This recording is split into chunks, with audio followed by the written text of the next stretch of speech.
Max Verstappen weighed in on the F1 rules debate after Fernando Alonso was hit with a time penalty before being reinstated onto the podium in Saudi Arabia. Max Verstappen had sympathy for Fernando Alonso with the painful but necessary rule that almost cost him his 100th podium finish in Formula One. George Russell, meanwhile, insisted that his Spanish rival's penalties at the Saudi Arabia Grand Prix were too harsh as he called for more common sense from the FIA. There was huge confusion in Jeddah on Sunday as Aston Martin's Alonso was reinstated to third place, with stewards overturning their decision to demote him. He was slapped with a 5-second penalty for lining up slightly out of position in P2 ahead of lights out in the race, and in what appeared a crushing blow, Russell leapfrogged Alonso after the 41-year-old was punished with a further 10-second post-race penalty when it was deemed the rear jack had touched his stationary vehicle before the time on his 5-second penalty had elapsed in the pits.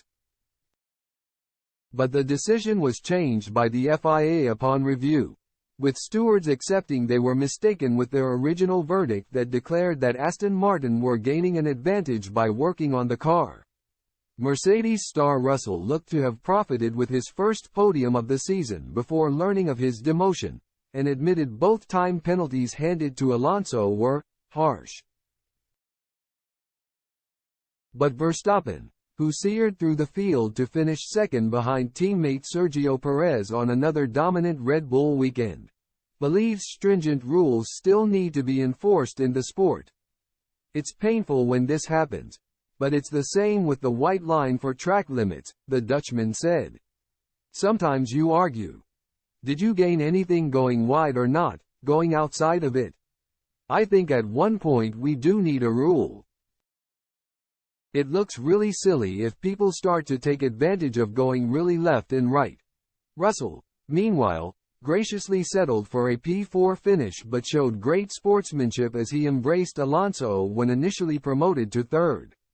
The Brit opined after the treatment of Alonso that shrewdness needs to be shown by officials when applying the rules on race weekends. "I feel like some of these penalties have been a little bit too extreme," Russell said. "I think a little bit of common sense needs to be shown. I think Alonso, was a bit to the left. At the start, he gained nothing from this. Perhaps a 5-second penalty is too much. And then with regard to his pit stop, a 10-second penalty is too extreme in that case again.